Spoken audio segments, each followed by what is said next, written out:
Assalamu alaikum wa rahmatullahi wa barakatuh. Good afternoon, our dear viewers. You're welcome to the afternoon edition of Islam Now. Now, I'm confident that all of us that are watching this channel and those people that we have home have been born in the 21st and the 20th centuries. And in those centuries, we have the television, we have the radio, we have newspapers. The general term is the media. We have the media helping us with information of what is going on in the world, not just where we are, the villages or the country.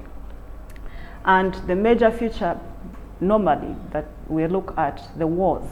At least every year there is a war in a country. And today we are going to look at those wars and other major events and their impact on Islam as a religion and the Islamic world.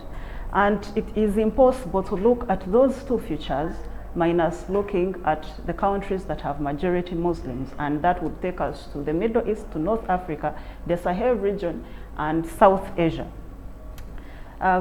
In recent times, we have had an increase in Muslims in Europe, in the Americas, in China, because they say that there are more Muslims in China than in Syria. So in recent times, Islam has spread to almost all the continents of the world. However, the conflicts that have risen pertaining, well, what we hear in the news, Islam, basically, most of them in the Middle East. And if we are looking at them, we are going to be looking at the 1948 creation of the State of Israel. It was a major alteration in the world events in as far as the Muslim world is concerned.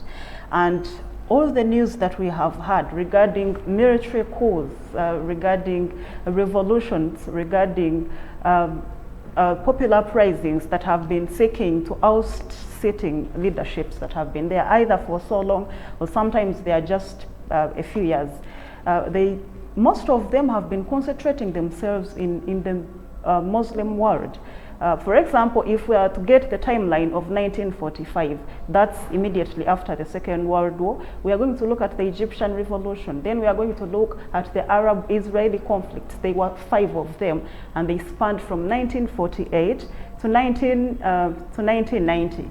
And our focus here is looking at the impact of those wars on Islam, what the world tells us, what the news tell us, and what the truth should be.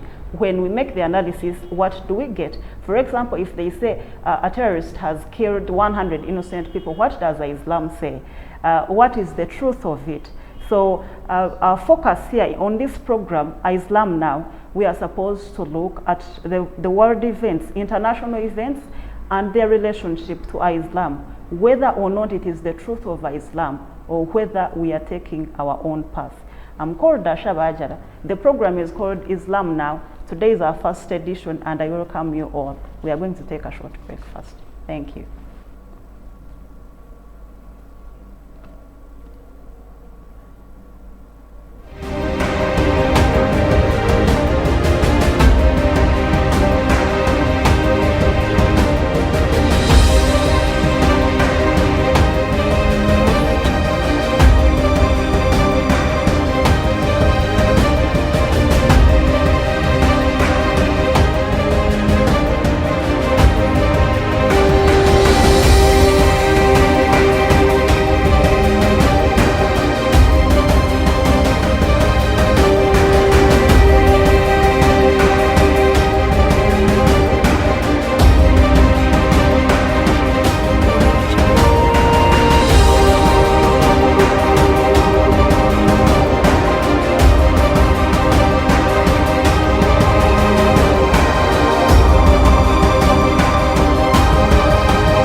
Welcome back, our dear viewers. You're welcome. I'm still Asha Bajara. The program is still Islam Now, and we are looking at the world events. Today, it is a maiden show, and therefore we are giving the background of what we are going to be covering throughout the weeks and months and years to come. our focus is looking at international events. For example, if they say that there has been an agreement between the Boko Haram and the government of Burkina Faso today, we want to look at how that impacts on the Muslims in the state of Burkina Faso and the neighbors. So the focus of this show is going to be on the major events making world news and how they affect Islam. If Islam and its values has anything to do with the creation of the situation that led to the event, or if it does not, we want to be the alternative source that breaks down the events and says, if, say, you associate a political killing to Islam, we break that down. How did it come about? Is it supposed to be attributed to the religion, or is it a political undertaking? So that is going to be our focus. Please go to Facebook, search for Muslim Channel, like our Facebook page. If you have a comment, if you have a question, you can post it there. Now today, I'm going to take us through, I want us to look at the events that have made news. Just like I said, we are beginning with the 1945 events till today, because with 1945 we have the Second World War ending, we have the initiation of the Cold War politics, we have the British relinquishing territories that they had, including Palestine, and then creating the State of Israel. Now that altered events in the Middle East, and we can say that the Middle East is different from Islam, but the events that happen in the Middle East have a habit of spilling over to the entire world. For example, suicide bombing started in the Middle East, but they spilled over. And today we have suicide bombings all over the world. We have them in the East, we have them happening in East Africa, we have them happening in Southeast Asia. So the events that begin from there normally are attributed to Islam, because us as ordinary people, we do not take a step ahead to research and say, this one is an Arab and this one is Muslim. For example, the time I heard that around 2011, Lebanon had a prime minister called Michael Suleiman. And when I heard of the name, I assumed right away that the man was a Muslim, only to hear that he was not, because Lebanon has a considerable population of Christians if you compare it to their neighbors in the Middle East. So I want us to be able to tell the difference between what happens in the world, whether it is the world of Arabs or it's the world for the rest of us, and its relationship to Islam.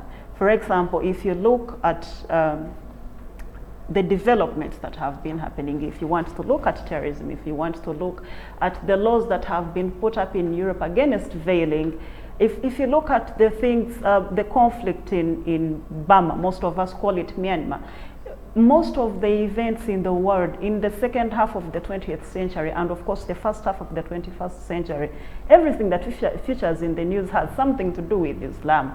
And if you look deep into it, you will find that it is politically orchestrated. It has nothing to do with Islam, but just because it originates where Islam originated from, we right away assume that it's actually an Islamic, something we should attribute to Islam.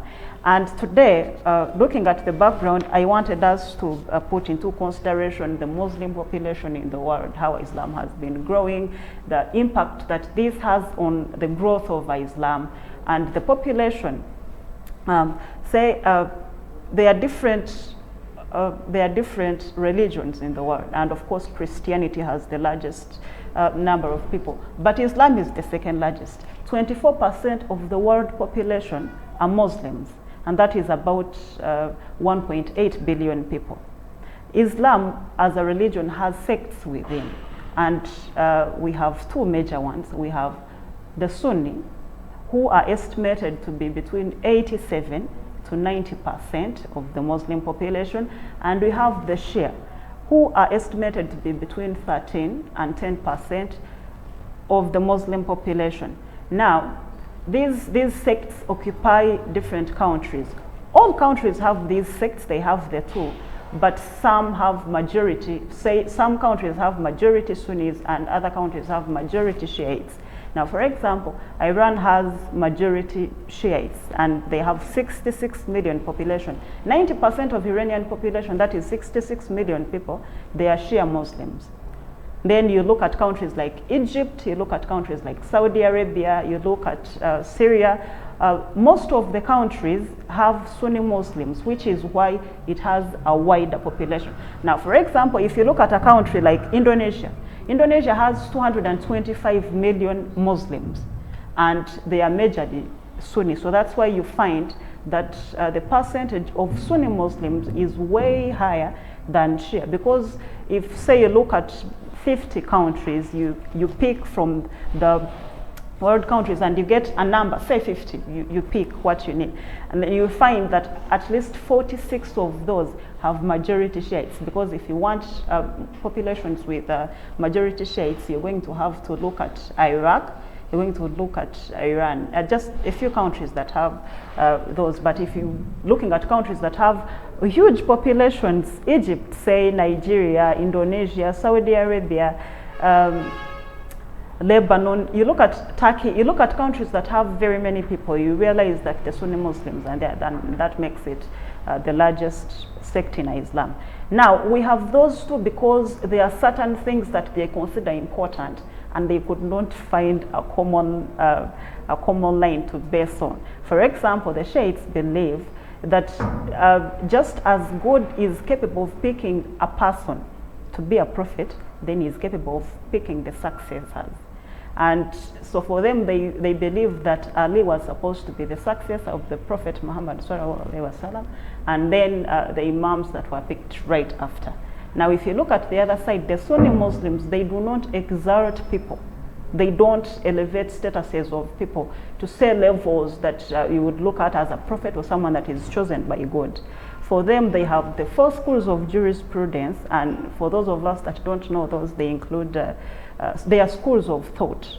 Imam Hanifa, Imam Malik, there are four. So for them, they look at the thoughts that were put forward by those four different imams, and normally they follow those in the lines of adjudicating, and if they must settle something that is not settled by either the Quran or Hadith. Now, the largest population in a single state of the Muslim population is Indonesia. Indonesia is in Southeast Asia, and they have 225 Muslims. That's millions, 225 millions of Muslims. Their population has 225 Muslims. And then in the Middle East, the non-Arab countries that constitute a majority of Muslims, it is Turkey and of course Iran. Now, most of us think that Iranians are Muslims, but they are not. Iranians are Persians. And of course, Turkey is divided between, it is the one country that is shared by two continents, Europe and Middle East. That's why it's in the European Union. So Turkey and Iran are the two non-Arab countries in the Middle East that have majority of Muslims. And then a study in 2009 concluded that a third of the world population is from South Asia. Because when you look at Southern Asia as a region, then you're going to have Indonesia in there, and then they have India, then you're going to have to touch on Pakistan, and then that makes it a wider population. We all know that India has the second largest population. Pakistan has very many people because Pakistan has 220 million Muslims, and they have other religions in there like the Hindu, since they have, they at times share on the Indian heritage. So those countries have taken the liberty of producing very many children over time, and they have sufficient populations if you're speaking in economic terms. And because of that, the largest population of the world Muslims is from Southeast Asia. Now, to how events or the order changed in the Muslim world, we look at the creation of the State of Israel. In 1948, when Britain was looking at relinquishing Palestine as a colony, they wanted to leave. But because of the events that had been happening in Europe of anti-Semitic killing, Jews had been persecuted as per what the information in the books and what the people at that time used to watch and read, what used to happen. They were accusing the Nazis of killing Jews. And not just in Germany by Hitler, but in most parts of Europe, they were claiming or at least they were saying with evidence, of course, that Jews were being persecuted. And towards the beginning of the 20th century, there was a growing spirit of Zionism.